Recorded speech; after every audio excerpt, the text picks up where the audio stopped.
What we're going to look at in this module is your relationships with the client, from everything from getting a new client and bidding on projects, how to structure your pricing, how to be effective in communicating with them. And the reason for that is it's very important to make yourself available to the client. It's very important from their standpoint. And so if you can cater to that, then you're going to be more successful. So what this module is on is really the whole client and provider relationship.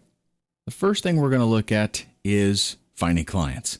Okay, this is easy if you know how, but this is one of the most important parts if you're just starting out in something like this, is because you've got to be able to get those customers. At first, don't expect to get a whole lot, because you've got to slowly build your business up. But what I'm going to show you is a way to be effective so that, at the beginning of this, if you don't know, if you're not familiar, if you don't have the experience, a lot of this would be hit and miss. What I want to do is kind of streamline that process for you and tell you maybe some of the mistakes that I have made in the past and what I'm doing now that works. I'm going to literally be revealing secrets to you about how I do business, about where I do business. But I'm not worried about it because there's no shortage of work out there for this type of thing. In fact, I'll be honest with you, there are not a lot of good quality video providers out there. By that, what I mean is people that will do the things that are needed to make a client happy. At least on what I'm talking about here is on the sites that I'm mentioning. Now, there are some big companies, some huge companies that provide this kind of service to, larger outfits for, of course, a reasonable fee. But at the beginning, you're going to use the techniques that I'm going to show you to find clients. But that's not how things will probably continue, because what happens usually, if you're good at what you do and if people like it and you've got a good price, then you're going to build yourself up a list of clientele, and more than likely they will keep you pretty busy. I deal with probably maybe 6 or 7 regular clients, and then I do, an occasional time or two that I have new people come in and they just order one thing. But like I said, I've got 6 or 7 clients that provide me steady work, almost more than I can handle. What I will do, though, is occasionally I keep my accounts at the sites that I'm going to talk to you about in just a minute. I keep those accounts, and occasionally I'll go there if maybe I don't have anything to do. I don't have anything scheduled for the next, maybe next week I don't have something scheduled. So I'll go there. I'll see if there's something that I'm interested in doing, bid on it, and fill up that time. That way, I don't have any time that I'm sitting around. So finding the clients is easy. There's a whole lot of work that needs to be done, so that's not a problem. One tricky part is knowing what to bid. The reason this is so tricky is because you don't want to underbid yourself and you don't want to overbid yourself. You've also got clients that, and I'll tell you here right up front, just give you kind of a warning. You will deal with clients that don't want to pay what it's actually worth. And then you will deal with clients that don't have a problem paying, what it's worth. So that's something to keep in mind. You can handle that however you want to. Let me tell you how I handle it. Let's say, for example, that when I first started out, I would bid whatever. I told you in one of the other videos, I did like 4 hours of Photoshop training for $360. Well, the man that I did that training for, he felt so bad, I think, because I did such a good job and I put so much into it. He gave me a $400 bonus when the training was over, because he knew it was worth a lot more than that. So, unfortunately, there's not a lot of people out there like that. So what you're going to find is that at the beginning, you're going to be tempted. If you don't have any experience, you're going to be tempted to bid really low no matter what. And that's not necessarily bad when you're first starting out, because you really, you don't have the experience. So you might have to bid really low, go ahead and get some jobs so that you can see how things work and see how you do and see how the clients like the work that you're doing. But ultimately, what we want to do is find the true value that we're able to put into that, and that's what you want to charge. You don't want to charge, $30 an hour if everybody out there is willing to pay $75 an hour or $100 an hour. At the same time, you will have people that come up and they want a $100 hour job and they want to pay you $30 an hour. It's up to you how you handle that. I used to go ahead and be very flexible and do whatever they wanted because I was desperate. I wanted to get into this so bad. I wanted to do it because I loved it, and I didn't have a lot of clients. Plus, I didn't know how to communicate with people really and let them know that I know what it's worth without, just coming out and saying that. But what I do now is I am flexible. You have to be a little bit flexible, but only within a range, basically. When I have a new client, and we'll just, aside from, let me tell you what we're going to do here in just a minute. On the next slide, we're going to talk about some websites that you can go to get jobs. What you do there is you bid on those jobs, and these are new people that you're dealing with, and they will either, go with you or go with somebody else. But once you get kind of a reputation and people find out about you, or even on those sites as well, you want to have kind of a set price.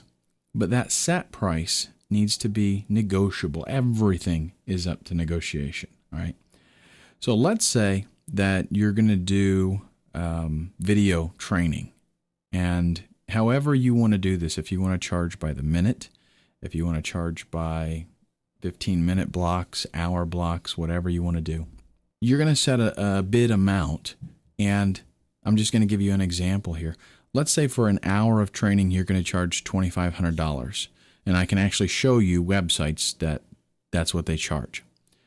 Well, whenever you bid on a job, or whenever a new client approaches you, maybe they send you an email, they heard about you or something, you're going to submit that stock set rate. That's what you're going to tell them that it costs. Then depending on what they feed back to you, you want to be, flexible with that. I'll just give you an example.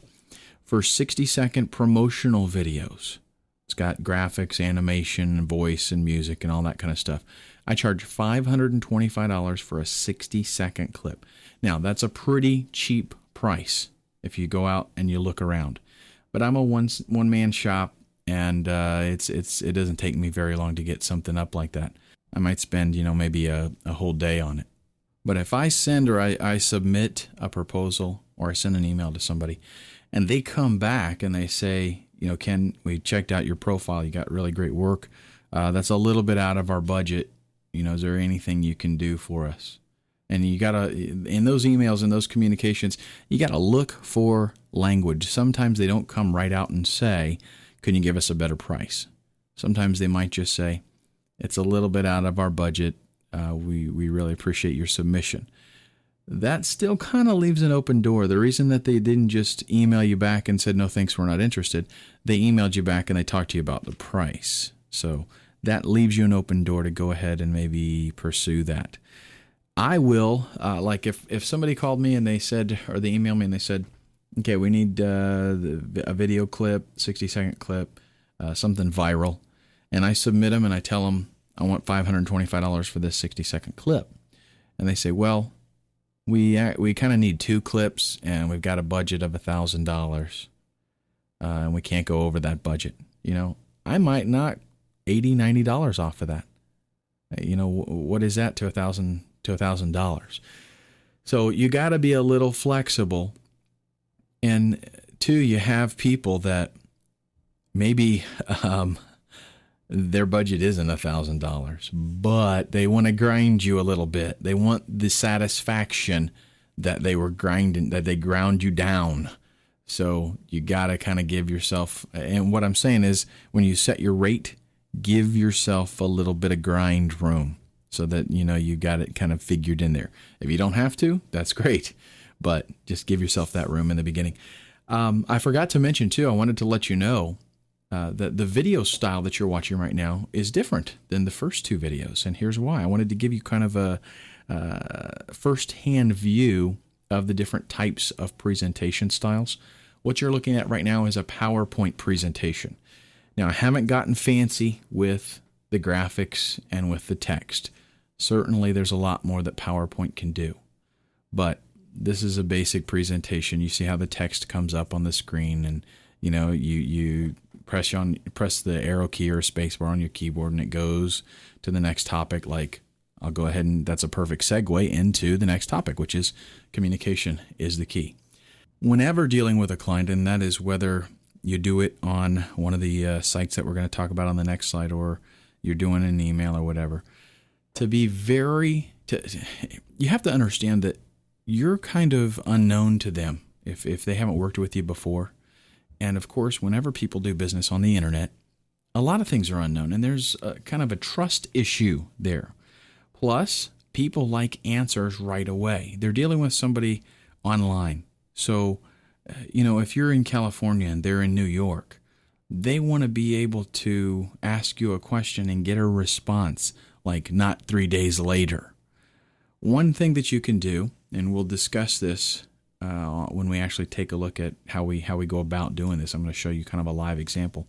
One thing that you need to do is make yourself available. That means instant messenger. That means email. That means reply quickly. Communication is the key. So these are the 4 things that we're going to talk about in this module, and we're going to go kind of into a little bit more detail. To start off with, let's go ahead and look at finding clients.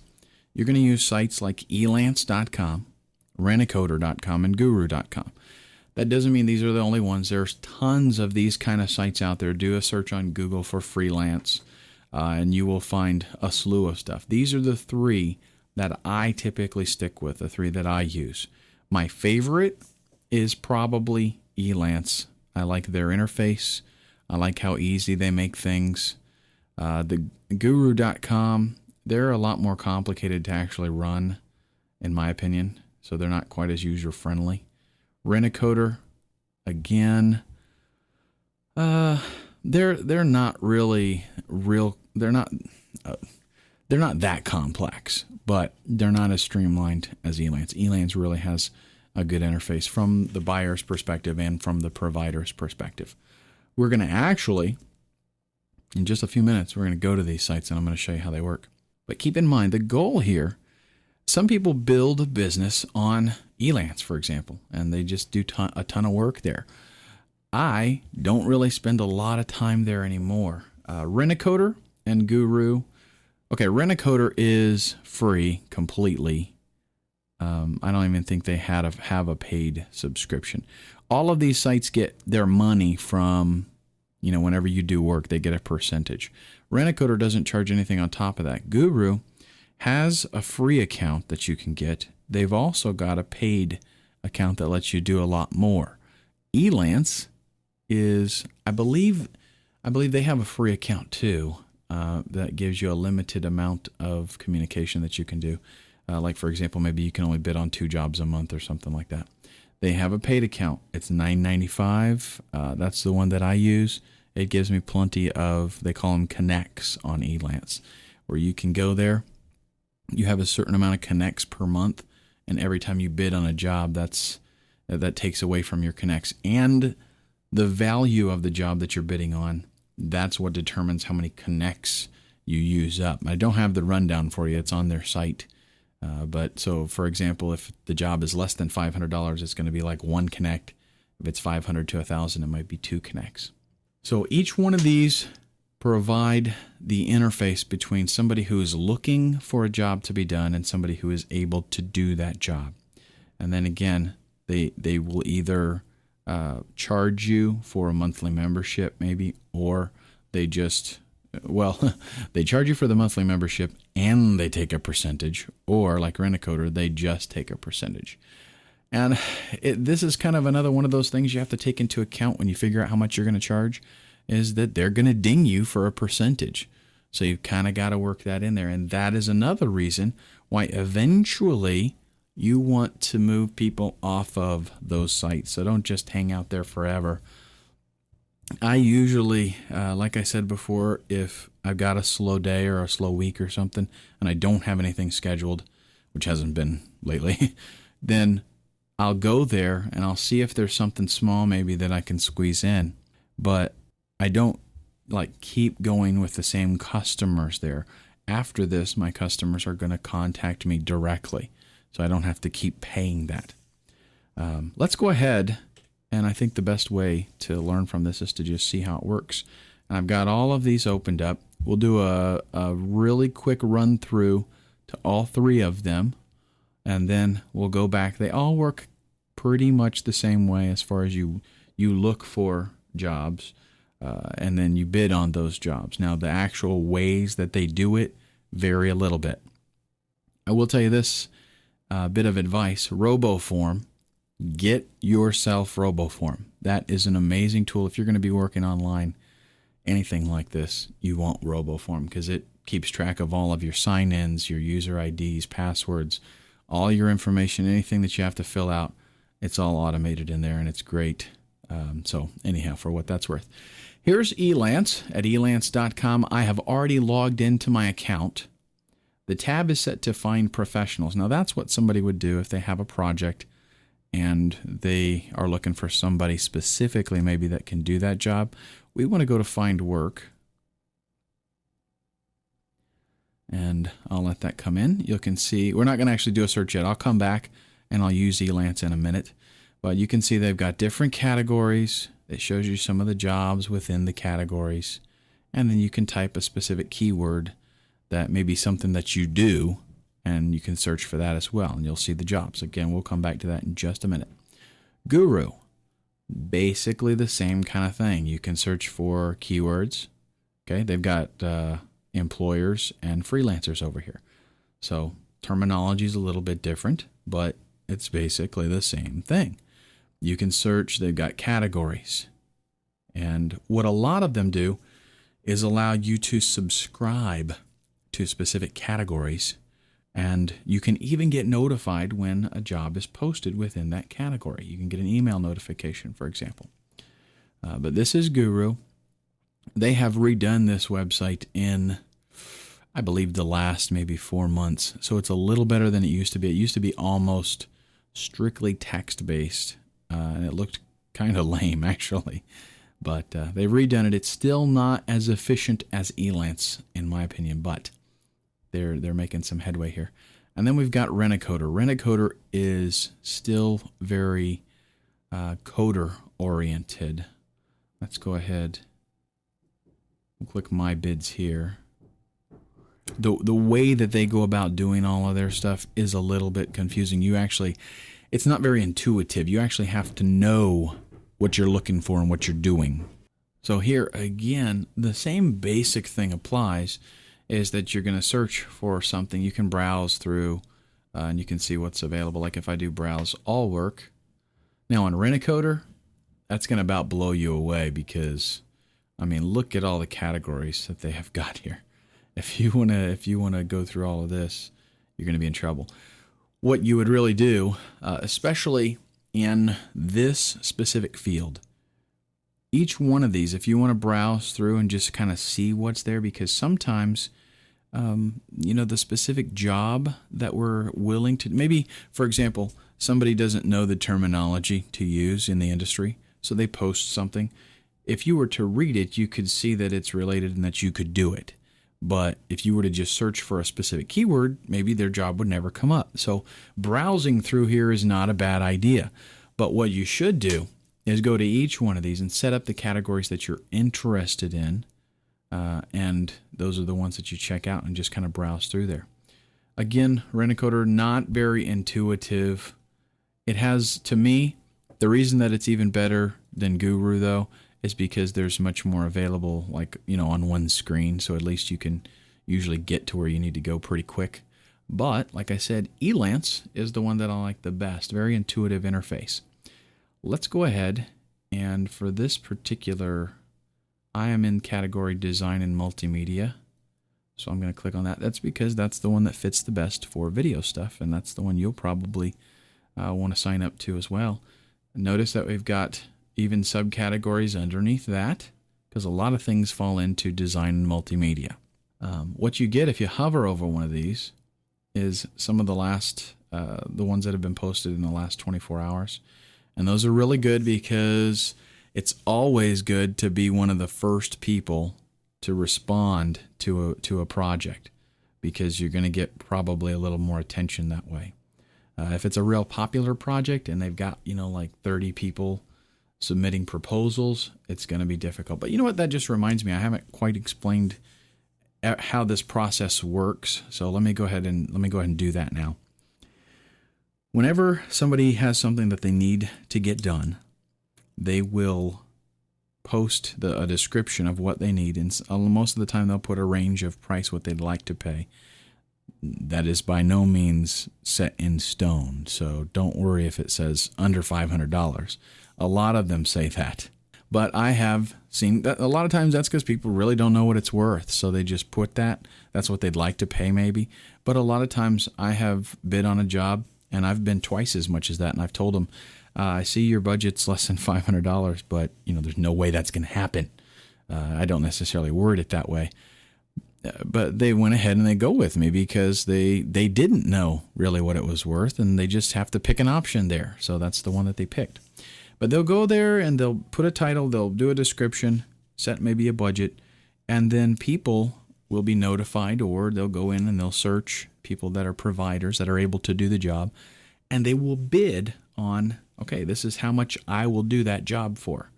And then the buyer has to go through, maybe look at your portfolio, look at some samples, communicate with you a little bit, and then, of course, consider the cost. But don't let your bid amount be the determining factor. That's one thing that because I do a lot of training for buyers as well. And one thing that I tell them is whenever you're going to outsource and you're going to go to one of these sites and get somebody to do some work for you, don't just automatically take the lowest bidder, because there's a lot of times there's reasons why they're the lowest bidder. You don't necessarily take the highest bidder. The highest bidder is not always the one that gives you the best work. You actually have to sit down and go through their work and talk with them, whether that's email, on the phone, or whatever. Look at their samples, see what they're going to give you, see what kind of reputation they have, what kind of turnaround time they're going to offer. All those things have to be taken into account. So don't just shoot low because you think that's going to get you the job. My experience is, if you're dealing with somebody that is only considering price, then it's a waste of time and don't deal with them. The only reason I say that is because unless you're kind of the kind of person that's like, I'll do anything for money, then, knock yourself out. But I don't want to let my quality suffer because the price is so low. So yes, I walk away from a lot of jobs. I'll go browsing through there, and I'll see something where they obviously, like, they might put, not only do they put that their budget is less than $500, they might put in the actual listing, I'm going to pay $100 for this maximum. And I'll just say, okay, that's good, and move on to the next one. Don't waste your time with it. That kind of stuff comes with experience, okay, after you get your feet wet a little bit and get some experience. So here, what we have, now you know how I still didn't do it. You go through and you bid on the job. Other people are bidding on the job. The client will give the job to somebody. You do it, they approve it, and you get paid. That's the way that it works. Okay, now, what they're showing you here again is jobs that have been posted in the last 24 hours. Obviously, there could be more than this, but this is all that shows up on this screen. So we're going to click See All. And this shows us 455 projects posted as of right now. And we can just go through here. Now you'll notice this depends on how focused you want your business to be. Do you want to only do video? Do you want to only do training? Do you want to only do promos? Do you want to only do voiceovers, commercials? Depends on how focused you want to be. Over here on the left, we have a lot of subcategories, okay? More than was on the last page. And that lets us get things a little bit more focused. But bear in mind that the people that posted the job, they selected what subcategory it's going in. So that doesn't mean that it's always in the right one. So just kind of keep that in mind. So what we have to do is not only browse through here, but we also have to search for specific things that have to do with our industry. Let's go ahead and do voice talent. Click on that subcategory, and you can see we've got a number of jobs posted here. Let's go ahead and just look at one that is getting a good bit of response there. And it's not a sealed bid, which means we'll be able to see the amounts. Or actually, it is a sealed bid, but I'm going to go back here. That's something I haven't noticed before. Look at that. When I hover over it, it tells me the average bid, the lowest bid, and the highest bid. And to be honest, I didn't think they were supposed to give you that information. I might have found a bug on Elance. I didn't think they were supposed to give you that information on sealed bids. Because see here, it says bids received, average bid sealed. It's supposed to be sealed. That's what all this means. I'll show you the difference between a sealed bid and a non-sealed bid. But here on Elance, anyhow, that's good information for me to note. Here on Elance, and good information for you too. We've got the buyer. We've got their budget. This is what they are projecting that it's going to be, between $500 and $1,000. The number of bids that they've got, when they posted the job, and then when the bidding closes. They've set it up for it to end on a specific day. In this case, it is the 24th, so it's going to end tomorrow on the 25th. They give you a description, what they're going to do, what they're requiring. Some of these, they give you a lot of detail. Some of them don't. That's what you have to communicate with them about. And one thing I'll advise you right now, get details, because you don't want to be trapped. This is one place that I learned very quickly. Get details and outline. This is what I'm going to do for you, X, Y, Z, period. Because you will have people try to abuse that, and they'll try to get you to do more that was not included in your proposal. So outline specifically exactly what you're going to do. If you're going to allow them to, like, for example, this is an audio thing, some kind of audio reading. If it's going to be like, a 40-minute reading, like it says right here, then what you're going to do is you're going to record. You're going to take that into account, how long it's going to take you to record it and edit it. And if you're going to allow them, with a 40-minute reading, that would be kind of tough. But for like a 60-second commercial, maybe you're going to allow them a retake if they don't like it. You put in that proposal, you get one retake. Okay, so take that into consideration. We've got some more project details here up at the top. This is how you're going to first on Elance. This is a way that you can go ahead and ask them a question without actually bidding on it. And then if you want to, you can create a proposal down here and tell them, again, outline everything that you're going to do. Send them, introduce yourself, send them to your portfolio, let them see samples, all that kind of stuff. You can attach files. If you did a demo for them specifically, sometimes, especially for audio work, they will ask you to read a sample of the script, read like a paragraph so they can hear it. And then you set your bid amount. We're going to be talking about bidding later on, how you figure out those factors, how you decide what you're going to charge for different stuff. But put your bid amount, the amount of time that it's going to take you to get it done, and whether I'm going to deliver it within 2 weeks, I'm going to deliver it within 3 weeks, whatever the case might be. Payment type, this is going to be an escrow, and escrow works like this. If, let's say, usually you find escrows with bigger jobs, not with the tiny ones like $100 or something, but with bigger jobs, this protects the buyer and the freelancer, the provider. Let's say you bid $1,000. The buyer is going to have to deposit the $1,000 or a portion of it. If you do like a payment thing, for example, you could say, this job's going to take a month for me to do. So when I submit half of it, I want to get 50% payment. You can do that. The buyer will have to make a deposit to match that. And then once you submit the work and you get approved, the escrow is going to be released to you, so you get your payment. So let's just say, for example, you had a $5,000 job. You're going to do a commercial.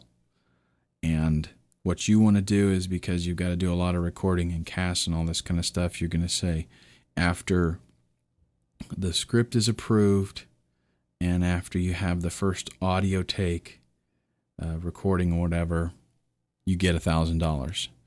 And then after you submit the first revision, you get $2,500. And then after you submit the last final approved version, you get the balance. Okay? And that does not always mean that you're going to do, that you have to do a review and redo something. I've set up things where, they're going to get to review it, and then I get my money at the end. When they review it, they say, "Hey, Ken, it's fine." And they take it just like that. Okay? So just because you give somebody the opportunity to, redo something, that does not mean you always have to do it. Connects, this is what I was talking about before on Elance. They give you a specific amount of connects per month. This one is going to take up 2 connects, and again, that's because they set the range at between $500 and $1,000. If I bid $1,500, it's still going to be 2 connects because they set that range. Okay, and now down at the bottom, this is one thing that I like particularly about Elance, and it's good for a newbie. They have recently made a change which makes it a little bit difficult. Now sealed is the default, and that's why you see a lot of sealed auctions now. But what they used to do is sealed was not the default, and when somebody put a project out there and people bid on it, you would actually see their bid amount here. And that was real handy because, if you see this job and you're like, I think I could probably do that for $500, and you go down here and everybody's bidding over $1,000, don't shoot yourself in the foot. Okay? So it was real handy. Now, like I said, whenever they submit a project like that, the default option is sealed. So a lot of people don't change it. They just leave it like this. And what that means is that you can't see how much people are bidding. That's really the way that it works on most of the other sites that you can't see, like on Rent-A-Coder, for example. You can't see what other people are bidding. But, however, we did go back here, and here's the same job, and I'm hovering over the number of bids, and it is showing me the average bid, and that is insane. It is doing that for all of these sealed bids, and I have never seen that before. But that's good to know. Again, I go in here just on occasion to, fill in some time, perhaps, but this is the way that I would browse around. Now let's say that I wanted to get kind of specific. If we go back to design and multimedia, like I said before, people could put different things in different categories. Let's say that we're going to do online training. Well, somebody could put that in other multimedia services. If it has to do with graphics, they might put it in illustration. They might really not know. They could put it in videography and editing. They could put it, they actually have it's in a different main category. They have something on training. So a lot of different areas where things could go here. So the way that we get around that is by using the keywords. Now in this industry, let's say you're going to do computer-based training. That's the niche that you're going to pick. Your keywords are going to be like training, tutorial, Camtasia, things like that, screen capture, anything that describes what your industry is. Now with this kind of thing, Camtasia is a huge keyword because just about everybody knows it. You will still have clients that don't know that you actually use Camtasia to do that kind of thing. And, they really don't care. But then you also do have clients that know that Camtasia is the standard in the industry. So, and I have no idea, I promise you, I did not go in and look at anything in here today. This is totally blind, so you're going to see exactly what I would do looking for that kind of work. I'm going to look for Camtasia first, and I'm going to see if anything comes up. Okay, it looks like we have a number of things popping up here. And I might find a job right now. It depends on if it's something that looks very attractive to me. Again, all of these being sealed. Let's take a look before we go in, because we found out this sneaky information. Let's go ahead and hover over the bid so that we've got an idea. Now, notice on this one, it says less than $500. That's what he set as the budget. Okay. But when we hover over that, somebody bid $550. So it's not set in stone. It's just, that's their ballpark guess. This one they said, not sure. And several people bid on that one actually. 500 on that. So now look at that. This one has $1,000, $500 to $1,000. Somebody bid $1,400. Somebody bid up to $4,000 on that one. I'll probably have to check that one out. And okay, so that one falls within the range. Let's go ahead while we're having fun here and go ahead and do that big job demo and tutorial flash and video. Let's check it out. This is a project for my client who has 4 software applications for Microsoft Windows. Their end users are professionals but have basic computer skills. So they're going to outline what they're going to do. The project is to create, they're going to outline what they're wanting. 3 levels of demo and tutorials, quick overview of the 4 applications, maybe less than 3 minutes. Detailed sales demo, 10 to 15 minutes. Tutorial for each application. And then, okay, we can provide the contractor web link information, copy of the program to play with, salesperson's voice, basis for knowledge. Okay, that's easy enough. Delivered via website, and they want to ship it out on CD. So they're going to give you, in this case, here's one thing that you will run into a lot is you want to know requirements. You want to know what the deliverables are. How do I need to submit this to you? Because there's going to be, most people, what I do is I give them the raw AVI video, plus I give them one format. Now, that would be like maybe Flash, or they want an MP4 or an MOV, whatever they want. If they're a good customer, or if they just ask, I'll give them another format. If later on they don't outline that, and later on they say, hey Ken, could I get this in Flash too? Then I'll go ahead and encode it for them. Typically, but if they're in the job here and they post like 10 different formats, then definitely take that into consideration, because it's going to be very time consuming. Whenever you have to render out your files, it takes a long time. Your computer is bogged down. It's basically worthless until it's done with that. So you got to take that into consideration.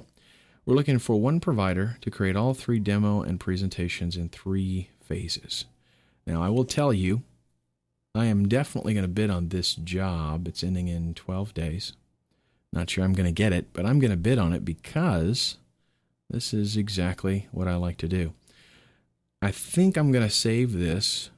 The last module that I'm going to do, that I plan to do here, I'm going to do a walkthrough. So I think I'm going to save this for the end, but we will definitely be coming back to this. Now notice the number of connects that it would take here, 4. That's because they put more than 1,000. Okay, so the connects is higher. Let's go back. And let's take a look at maybe this one right here. 3 to 5 minute web video sales presentation. 3 to 5 minute professional video. What's there between 500 and 1,000? A lot. They've got some examples of kind of what they want it to look like. And here's the people that have bid on it. Now, this is typically what you see. And granted, this is more information than a lot of the other freelance sites give you. And that's why I like Elance so much. Most of the time, like on Guru, on Rent-A-Coder, you don't really see who else has been bidding on it. And the reason that Elance is so powerful this way is because I can go in here and I can see, this is all part of research. I can go in here and I can see what these people are bidding on. I can see what they're doing, what real business they're doing on Elance. I can see what they're like after the fact. Maybe right now the bidding is sealed, but after the fact, I could go back here and I can find out if they picked this person. If they picked him, I can see what he got paid for that. Can't always find out what kind of job they did, unless the URL is posted in here so that you know to go check it out later on. But it provides you a ton of helpful information as far as doing your research to figure out how much you're going to charge, and what's going on, so you can get a feel for the industry. Now, that being said, we're just going to do one more thing. I want to show you how with different keywords, like notice in the titles here, Camtasia is coming up a lot. Okay. But their search engine is pretty smart, so it kind of associates things. It won't necessarily have Camtasia. If it's a video training, a lot of times it'll catch it. But if I do training only, I got 6 on this one. Let's see what comes up. And notice that not all these are training. They might be promotional stuff. Okay. So here's some other kind of training. A lot of stuff popping up here. 3 pages, 75 projects posted. Tutorial. Let's go ahead and do that one.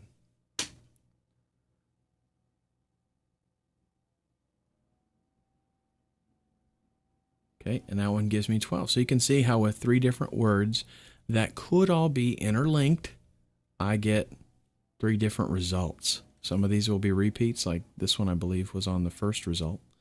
But as a matter of fact, I think that's the one that we looked at. Yeah, it is. But anyhow, you got to kind of get a feel for what it is that you're doing, and you'll pick up on a lot of those keywords. But training, tutorial, Camtasia, screen capture, with those 4, you'll get a ton of business, trust me. So let's go ahead now. And what we want to do is talk a little bit about your price, because you want to be able to bid effectively. You don't want to just throw a number out there. Remember, the bid is important, but not because it has to be low. You do not have to be the lowest bidder to get the job. Sure, you can go ahead and try to do things that way. Try to run your business by undercutting everybody, but you're going to be working really hard for pennies. So that's not what I recommend. Also, a word to the wise, typically these sites, Elance, Rent-A-Coder, all that, they are pretty competitive. So a lot of people are doing kind of what I do, is they go there when they've got some free time available and they want to fill it up. So it's pretty competitive for that reason. But are my rates the same on Elance that they are off of Elance? Well, not necessarily. If I've got a good customer that comes to me regularly, I give them a good price. But if somebody out of the blue contacts me and says, you were referred by such and such, then I'm not going to necessarily start them out as competitive as I might on Elance. I did that in the beginning. I was very competitive on Elance, but once I got more experience and I was able to put a better quality product out there, then I just realized I didn't really have to be that competitive. I could show them the goods and they'll be like, yeah, okay, we want that. Because you got to understand, these people that are bidding really low, their samples are going to reflect their product. So you do the same. If your product is really worth something, then you need to charge accordingly. You kind of need to figure out when you get started in this is how much do you want to make? You can do that by a week. You can do that by the hour, whatever. Get a figure in your mind. If you want to make $100 an hour and you think you can actually book yourself 8 hours a day, 40 hours a week, whatever, then, that's your target. And that's how you need to factor in when you start to bid things. Another thing to factor in is maybe I'm going to charge $100 an hour, but I don't expect to work 40 hours a week. Maybe I'm only going to work 20 hours a week. because I won't have that much work to do, or I don't want to do that much work. It's up to you.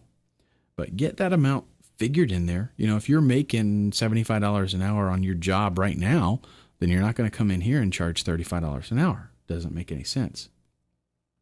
On the other hand, if you're making $20 an hour and you'd like to charge $75 or $100 an hour, that's where you're going to actually, exceed or succeed, I should say.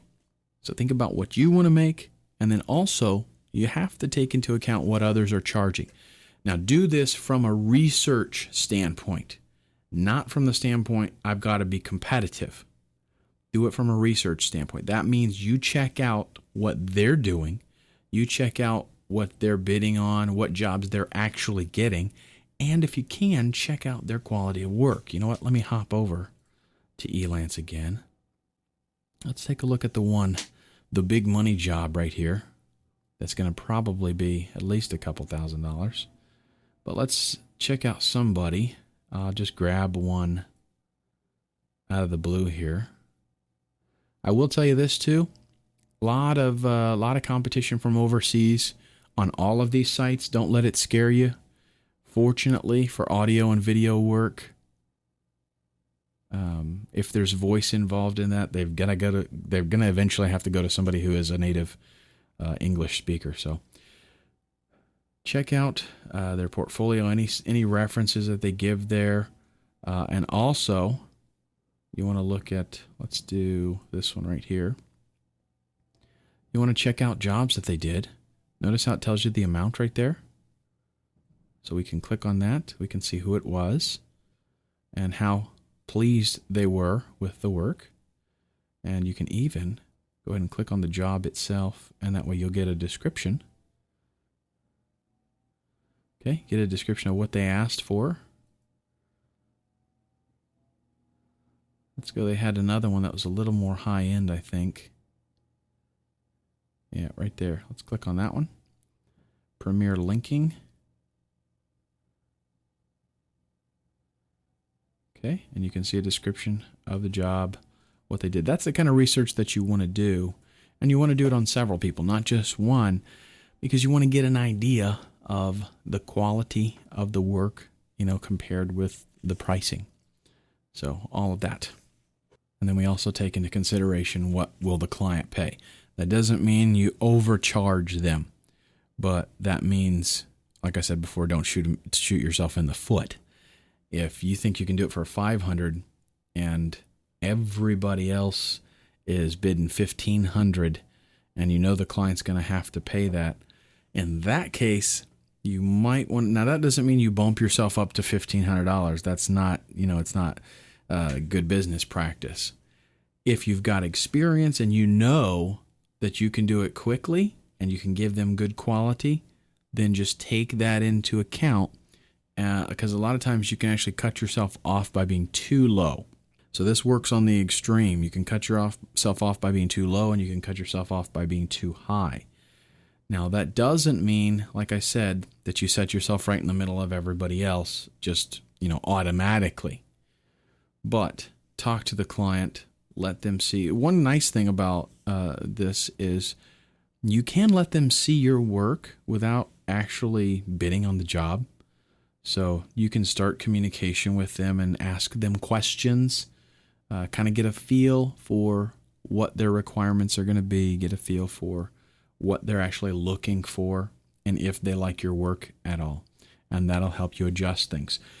Like, for example, let's just say that you knew everybody was going to try to rip somebody off and they were way overpricing the job, and you knew you could do it for $500, everybody else was bidding around $1,500.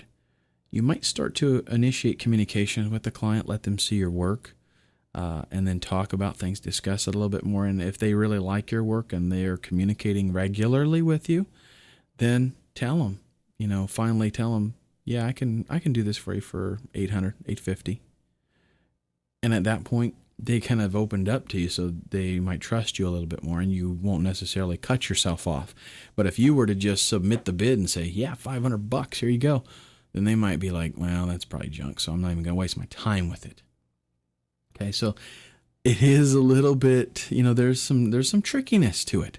There's some getting some experience and getting a feel for what will work and what won't work. Very important. But one thing I want you to take away from this is definitely set your rates. Don't be afraid to bend them.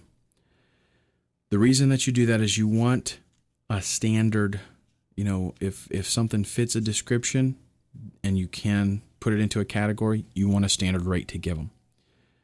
That helps you when you're working with jobs, when you're going to be bidding on jobs. It helps you not to have to, rack your brain so much figuring out what you're going to charge. And like I said, you can do it based on your time. You can do it based on the product. Like, for example, I charge $2,500 for 1 hour of video training. That means it might take me 20 hours to do it. It might take me 10 hours to do it. But the rate is set based on what I deliver. Somebody else might want to say, I charge $50 an hour for this, and on job A, for that 1 hour, I think it's going to take me 10 hours to do it, so I'll charge $500.